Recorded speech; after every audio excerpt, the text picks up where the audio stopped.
حاضرین بزم، فتنہ ارتداد اسلامی تاریخ کا ایک سنگین مسئلہ رگا ہے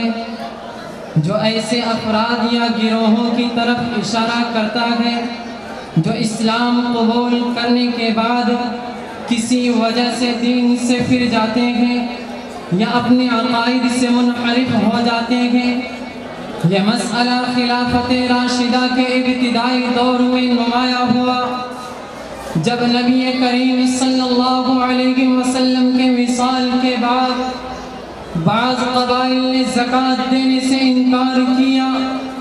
یا جھوٹی نبوت کا دعویٰ کیا۔ سامعین کرام، آج کل بھی فتنہ ارتداد مختلف شکلوں میں رونما و رگا گئی،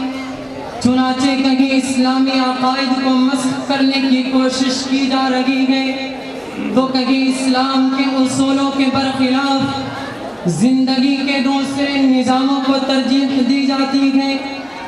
آج کے دور میں مختلف پلیٹ فارمز پر گمراہ کن پروپیگنڈے اور اسلام مخالف مواد کی وجہ سے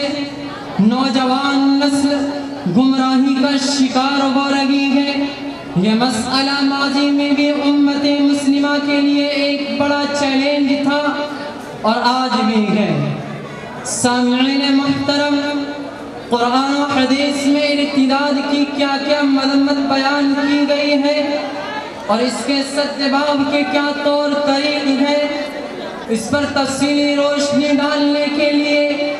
میں آواز دے رہا ہوں انجمن ہادہ کے ایک فرد جن سے میری مراد مولوی ذوالقرنین ہے کہ وہ آئے اپنی تقریر پیش کرے۔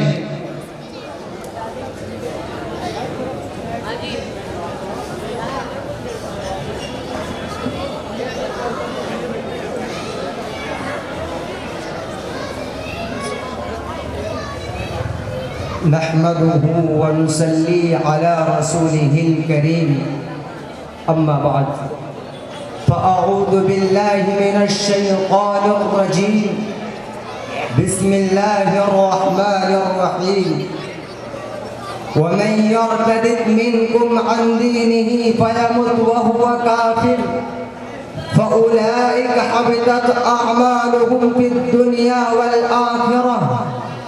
وَأُولَئِكَ أَصْحَابُ النَّارِ هُمْ فِيهَا خَالِدُونَ۔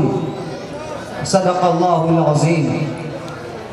حضرات حکم مستحکم اور رفقائے بزم، موجودہ دنیا پر جب ہم ایک طائرانہ نگاہ ڈالتے ہیں تو حالات اس بات کی غمازی کرتے ہوئے نظر آتے ہیں کہ آج ہر طرف ارتداد کی ہوائیں چل رہی ہیں۔ امت مسلمہ کی ایک بڑی تعداد ارتداد کے سیلاب میں بہتی جا رہی ہے۔ آئے دن اخبارات اور سوشل میڈیا کے ذریعے ہم تک یہ خبر پہنچتی ہے کہ پیارے نبی کی پیاری امت کا ایک بڑا طبقہ مذہب اسلام کو چھوڑ کر غیروں کا مذہب اپنا رہا ہے، اسلامی تہذیب کو چھوڑ کر غیروں کے طریقوں کو اپنا رہا ہے۔ الغرض، جب ہم قرآن و حدیث کی روشنی میں فتنہ ارتداد کی قباحت و مذمت جاننے کی کوشش کرتے ہیں تو سورہ بقرہ آیت نمبر 217 میں فتنہ ارتداد کی نیکیوں کے عقارت ہونے اور استحقاق جہنم کا سبب قرار دیتے ہوئے قرآن کہتا ہے وَمَن يَرْتَدِدْ مِنْكُمْ عَنْ دِينِهِ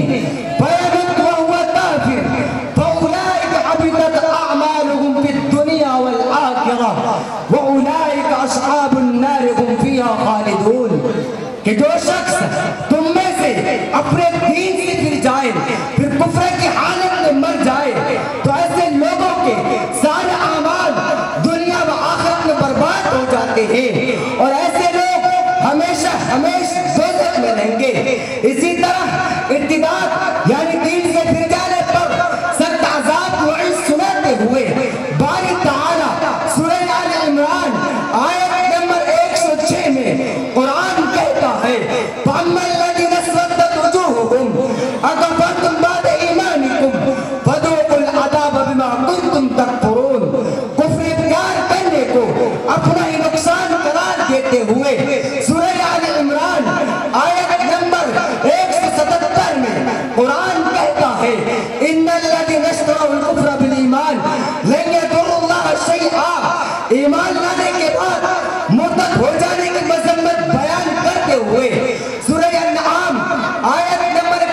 میں قرآن کہتا ہے قُلْ أَنَدْعُو مِن دُونِ اللَّهِ مَا لَا يَنفَعُنَا وَلَا يَضُرُّنَا وَنُرَدُّ عَلَىٰ أَعْقَابِنَا۔ اور اس سب سے آگے بڑھ کر ایک اقتدار کی صریح مذمت کرتے ہوئے باری تعالیٰ سورہ اعراف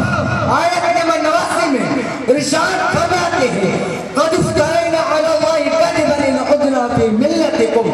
بَعْدَ إِذْ نَجَّانَا اللَّهُ مِنْهَا۔ حاضرین بزم، جب ہم اس فتنے کے تئیں اپنے معاشرے کا جائزہ لیتے ہیں تو ہمیں معلوم ہوتا ہے جس مسلم کی معاشرے بنیادوں ہلا کر ان کی عزت و آبرو کو پامال کیا جا رہا ہے، ان کے غم بیمار و سر کے لالچ میں ان کو ورگلایا جاتا ہے، تو کبھی روزگار بڑے بڑے کام دکھا کر ان کے ایمان کا سودا کیا جاتا ہے۔ افسوس اور افسوس، کیا کبھی ہم نے غور کیا کہ جب حالات کیوں پیش آئے، کیوں ہمارے بچے اور ہماری بچیاں غیروں کے چنگل میں پھنس کر ایمان سے ہاتھ دھو بیٹھتے ہیں؟ آخر ان سب چیزوں کے اسباب کیا ہیں؟ میں انہیں چند باتوں پر اپنی تقریر ختم کرتا ہوں۔ وَمَا عَلَيْنَا إِلَّا الْبَلَاغُ۔